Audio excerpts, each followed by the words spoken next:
Hello, everyone. Welcome to the Mill City Grows podcast. This is Enrique, your host, and welcome to episode three. Whether you're driving, whether you're at an office listening to this, whether you're just taking a run or a walk or a bike ride, hope you're having a good time. All right.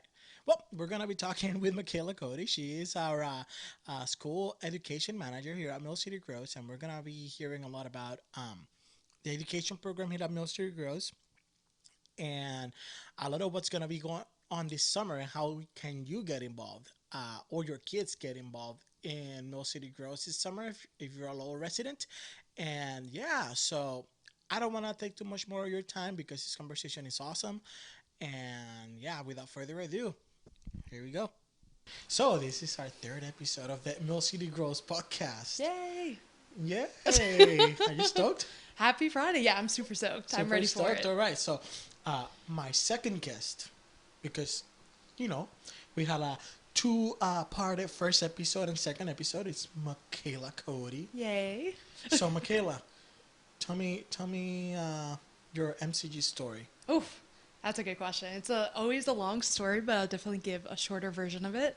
As of right now, I'm the school education manager for Mill City Grows, so I'm working a lot with the teachers in the spaces, especially the students, and we have 19, going to be 20 very soon, school gardens in the city of Lowell. So that's what I'm kind of doing now, just working with the teachers and the students right in their school gardens. But where I kind of started on this journey was a youth myself. So right after high school in 2016, I joined their food justice youth program where that's where I learned everything that I learn now. And that's where we were working on the farm for 8 weeks in the summer, my very first time being on a farm, getting my hands dirty, getting my hair dirty. It was kind of a new experience throughout all of those 8 weeks. But that's where I first started and first truly fell in love with this work because it was just such a beautiful place to discover and learn and embrace your inner child by getting a little dirty and just building connections. So Uh-huh. that's kind of where it first started in 2016, and I stayed with them ever since by working as their market hand one summer, especially when I was going to school. And then I led to a farm and market apprentice. Yeah, I And remember. yeah, that's kind of where I learned more about kind of the back end and how to grow food for your community and what that looks like. I'm gonna pause you. I'm Yeah. gonna tell about a side story Okay. about this period. Ooh. You may remember this, Uh-oh. and it was like one day we were in Fowler on the big farm. Yep. And I think it was like one of those days where like we had like everyone on the team over there, Yeah. and we were doing some work, and then you and I had a planting contest. Who could plant the fastest? Yes, I do Remember remember that? this. You're so fast. Enrique is so fast. No. I think. You were way faster than me. So I was like, wow. Yes, I tend to channel my inner squirrel in those spaces, and I can dig holes quick. It was like a really fun time. I really remember that time when we were at the farm. Yeah, it feels so long ago, but it definitely, yeah, it's up there in my memory too. That was a fun day on the farm. Yeah. I actually really like all those, like, I love the farm because that's where I started myself. Right. So I'm like always like, whenever I go there, I'm like, my old stomping grounds. Yeah, You know what I mean? it's literally the root, and I feel like everyone's story here is like once they were on the farm, it's like that's where the magic happens, and I think Yeah. that place just holds a lot of magic, naturally. Yeah. And to see how far it's come. Yes. Because I remember, like, when it first started, like, before even like you were a part of MCG. Like, I remember working there and doing everything by hand. It was crazy. Yeah. But yeah, so you've been a part of MCG for a long time. Yeah. And you kind of started in, like, as a youth program, like the good old J Squad, right? Yeah. And then you kind of moved into different parts of the organization, the farm, and now you're doing education and all these things. So I really want to hear, like, this is like, because to me it's very intriguing too. Right. And that's also like awesome that we're doing this because like I've always wanted to like know about this. Oh. I was like because this is the perspective, right? Right. I've been an MCT for probably like a really long time, probably more than anyone else. Right. Outside Jessica. right? Yes. And I've done pretty much every department in MCG. Like I work at the market, I work at the farm, I've done the community gardens. But the one thing that I haven't really done outside of working with you here and there at the schools, like building a garden or two, is like I've never done the education program, like fully. Oh. Like I've never done anything in the schools aside Right. from like fixing garden beds, right? Right. And that part of MCG, like to me, like although like I know kind of like the work that you do, Right. like I haven't experienced it firsthand. So my question for you is to what is a day in the life of the education team? You know what I mean? Like what is your average day like? Cause like Right. you know like for me it's like oh what does MCG does at schools and I'm like well they do programs in schools and Yeah. and I know all the education aspect of what you do but like I haven't had that experience so for me it's like a lot more difficult than to like describe for example like what is the farm doing or how do you work at the market you know Right. what I mean so I wanna know that. Yeah, well, I'm glad you actually said you never, because I'm going to send you a calendar invite and you're going to join me in the day of the life. So Okay, coming soon. I like that. But yeah, I think the first thing I would say to that question is definitely changes throughout the season. Every season we're doing something different. But right now we're really focusing on after school. So we're going to 4 schools, myself and the other education member during the week. And we're doing food justice / garden education. So we're cooking a lot with the students because right now it's winter and it's cold and we can't access the garden. But we're kind of bringing the garden back into the classroom in a way. So we're, trying a lot of different foods that hopefully we'll start to plant come spring and hopefully a little bit sooner than that as it's been pretty warm. I mean not today. Not today. Today's so when Next you hear week. this today's that snowstorm. I mean yesterday was that snowstorm. Today Yeah. everything's covered in ice. Yes. But yeah, it was pretty warm this week. Right. Yeah. So we almost got a spring taste, but now we're back in the winter Yeah, feels. second winter. Yes. But yeah, we're definitely doing a lot of after-school education with 4 partner schools in Lowell. And during the morning right now, especially with spring and kind of the summer in my mind, or our minds, is we are planning. So we're kind of imagining what the farm season for school education will look like and what we'll be doing. So we're kind of in that building / planning and definitely preparing for kind of that bigger season for us. And so that is the right now. Yes. So once you start in the summer days and the spring days, how is it like to me? Because like this is like my big question, right? Like I understand the spring, Right. you know, everything starts growing. Yeah. But also like once you hit the summertime, like school vacation. So what happens in the schools when like school vacation? Right. Yeah, a lot of things come alive.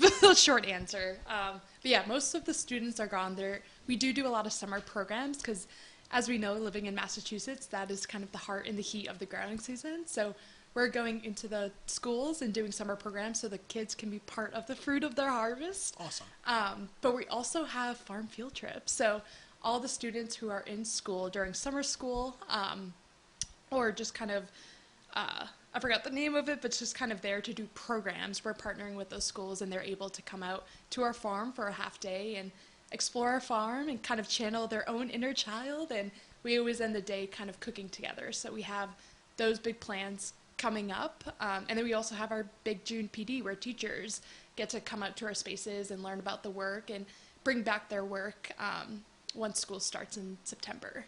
Okay. So like I know that I kinda skipped the spring. Oh, yeah. I just kinda like really wanted to know what was the summer like. But what is the spring and the fall like? Cause like, you know, like the kids, I mean, they're already in school. Right. Right? And you get to see the beginning of the growing season, right? Yep. Then you kind of go and for the main part of the growing season, but then you come back and Yes. it's kind of like the ending of kind of towards the end of the growing season. Right. So how is like the school like during those two, the kind of like beginning and the end? Yes. Yeah, that's a good question. I think the students have a really good preview and exit of Yeah. gardening during those times. So In the springtime, what students are doing is, actually, I'm glad you asked this question today because we're actually making spring kits. So everything that they need to plant and seed and start, they'll be able to try before they get out in school in June. So they're starting kind of the seeds right now to eat and try and harvest come June. And they're part of that process. And awesome. Pretty soon they'll be waking up the beds, what we call in that education team. So they're turning over the soil. They are kind of getting it ready for the big planting season to come. So that's what the spring looks like. And then the summer is sometimes a quieter month, unless students are there.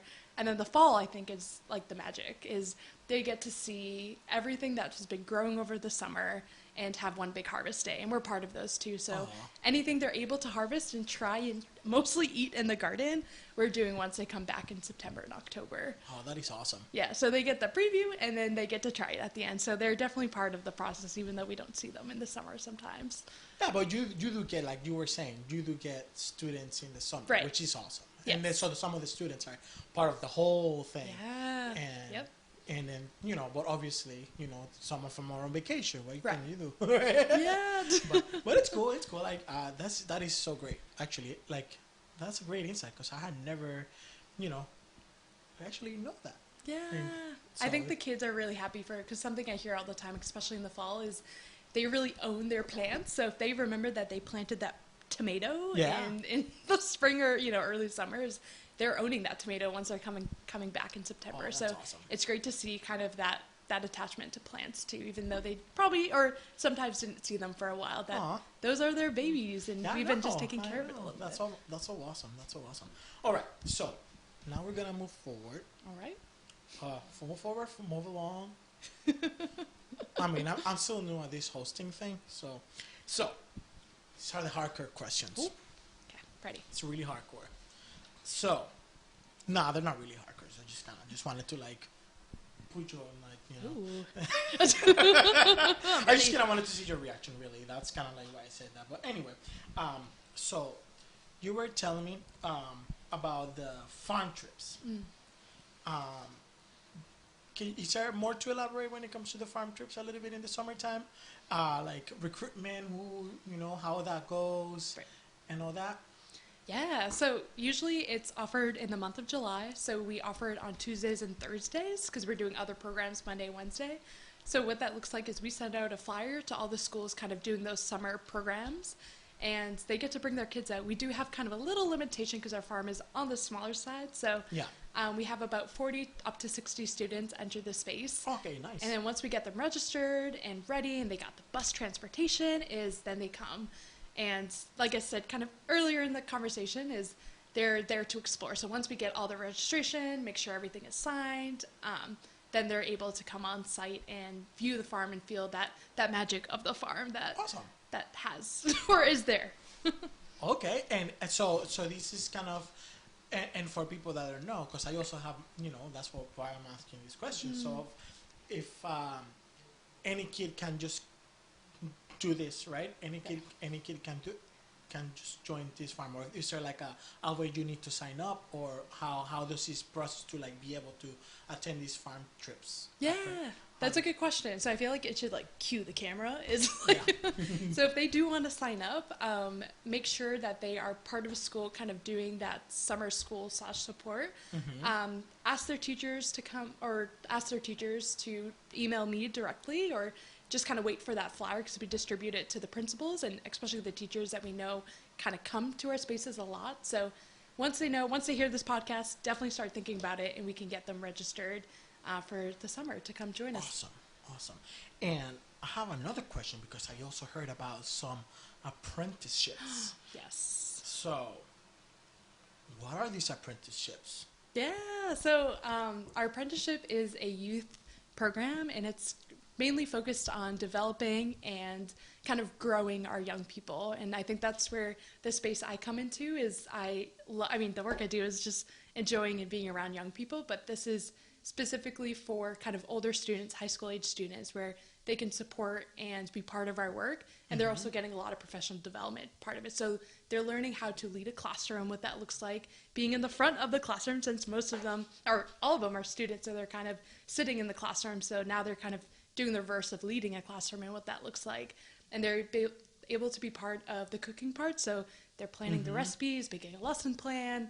And then come summer, they are joining right alongside us for those farm field trips in summer school. Awesome. So they're also going to be helping support the farm trips. Yes. Oh, yes. So it's like, like I like using this for the symbiotic relationship within the program. So like they like also end up helping in the grand scale of everything. This is awesome. Yes, and they're seeing full circle of like kind of like what you said too is like, what does it look like to do garden-based education in the winter? And then when it comes to the spring, like what's different about it? And then comes summer, it's like they get to see the full season of garden-based education. So right, this is awesome. And I'm gonna ask the same question: how do people that potential apprentices that are interested in doing this, how can they like apply if there's a process for that? What is the process for that? Yeah, that's a good question too. I think if you are a young person in high school and interested in joining the apprenticeship, definitely reach out to Macayla. So Macayla at millcitygrows.org.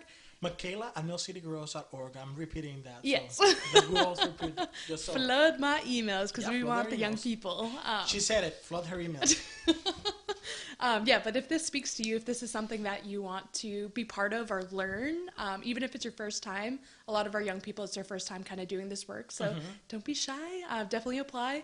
Apply directly with me. Give me your contact, a little bit of what interests this about you, and then we can get you started on the interview process. Awesome. This is so great. Yeah. And so we're about to close this interview. Yes. Is there anything you want to add, or like what do you want to say to the world of MCG, law, urban agriculture, schools, education? Ooh. Yeah, I think I would love to say, and I think this kind of speaks to my story, is I've been here for a long time, and I think something that's so special is I always encourage people to get dirty. And like I said, we have a lot of school gardens, so definitely explore the school gardens. Like the farm, they're kind of like little micro farms, so you can find your own little magic in that space. And then potentially lead you to us. But I like that word that you said, the micro farm. Yes. I like that. Oh yeah, they're like heavy production space. Like you can grow a lot in a 10x4. So definitely explore those spaces, ask questions as always, but just hang out in gardens and see what that does for you. Because I think that's what really fuels our work on the education side, is like what gardens mean and kind of how we feel in these spaces, but also like the questions and kind of the exploration of these too. Is just keep exploring the school gardens, and hopefully see you in a school garden and we can explore together, but don't stop exploring. Thank you. I really love that. Thank you. That was amazing. Yay! I love that. Actually, I'm inspired now. I'm going to explore more. Yeah, we should get on a bumper sticker. Don't stop exploring by No City Grows. Yeah. Awesome. Well, Macayla, thank you so much. This was like very insightful, actually. Like I actually feel like I learned a lot about the school programs. And I can't wait to join you. Yes. I can't wait to join you because you told me you were going to invite me, and I'm really looking forward for that moment. Yeah, so you'll see Enrique too in our school education programs. Awesome. And also remember, if you're interested in any of these two programs, Macayla at millcitygrows.org. I'm going to repeat, Macayla at millcitygrows.org. Yes. I'll be waiting for those And Macayla emails. is reading Macayla.